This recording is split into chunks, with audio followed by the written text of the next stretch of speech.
अब मैं आपको ये बताऊंगा कि किस तरीके से कोल्ड ड्रिंक, फ्रूटी, ये सब आपकी बॉडी में, आपके बच्चे में डायबिटीज़ का रिस्क करती है। जस्ट इस पे बात करें।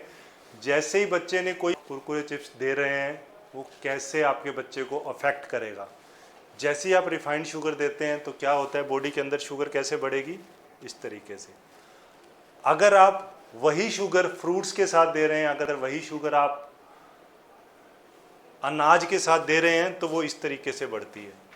तो जब एकदम से शुगर बढ़ रही है तो आपके शरीर में एक पैंक्रियाज नाम की ग्रंथि होती है जिसका काम है इंसुलिन को सिक्रीट करना। जब ये इंसुलिन निकालेगी तो ये वाला शुगर लेवल एकदम से नीचे आएगा। आपने देखा होगा जैसे ही बच्चा बिस्किट खाता है, फ्रूटी पीता है, थोड़ी देर बाद फिर भूख लगती है, मम्मी खुश होती है, चल खा रहा है।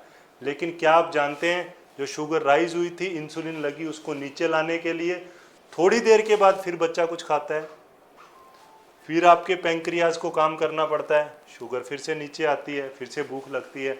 बच्चा सारा दिन खाता रहता है, थोड़ी थोड़ी चीज़ें खाता रहता है, और ये इंसुलिन उस शुगर को फैट के रूप में प्रिजर्व करती जाती है।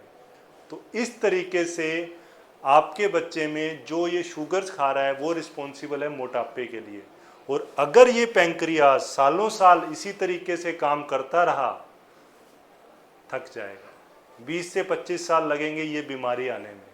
तो जब उस पेशेंट को ये बात समझ में आई तो उस पेशेंट ने क्या किया आप जानते हैं, बच्चे की तरफ देखना शुरू किया।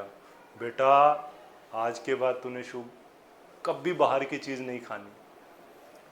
मैंने फिर सिर पकड़ लिया। ये बच्चे से उम्मीद कर रहे हैं कि वो ये ना खाए। क्या जानते हैं बच्चे की साइकोलॉजी कैसे काम करती है? आइए उस पर आते हैं। ओके, बच्चे के ब्रेन के अंदर एक सेंटर होता है जिसको हम बोलते हैं प्रीफ्रंटल कॉर्टेक्स। ये किस लिए ज़रूरी है? जो बच्चे की दिली तमन्ना है, जिसमें मज़ा आ रहा है, उसको रोकने के लिए। क्या आप जानते हैं ये सेंटर डेवलप कब होता है? 10 साल के बाद। 10 साल तक बच्चा अपने ऊपर कंट्रोल नहीं कर सकता। आपका बच्चा बहुत अच्छा है, मैं जानता हूँ, आपकी हर बात मानता है, मैं जानता हूँ।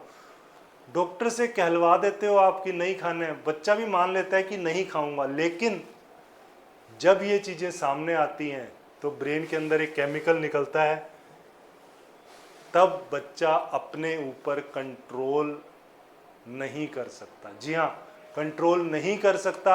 इस वजह से बच्चे को डांटने का, बच्चे की तरफ देखने का कोई एडवांटेज नहीं है। अगर आप अपने बच्चे में ये चीज़ें छुड़वाना चाहते हैं तो प्लीज़ दिखाइए मत। नाना जी, दादाजी, चाचा जी, कोई उसका दुश्मन नहीं है, जस्ट उन्हें फैक्ट्स बताइए। वो भी आपके बच्चे को गलत चीज़ें नहीं देंगे। अगर आपका बच्चा इन चीज़ों से दूर रहेगा, आगे चल के बीमारियां कम आएंगी, बार बार बीमार नहीं होगा, चिड़चिड़ापन कम हो जाएगा। तो प्लीज़ अपने बच्चे की हेल्प कीजिए। Thank you very much.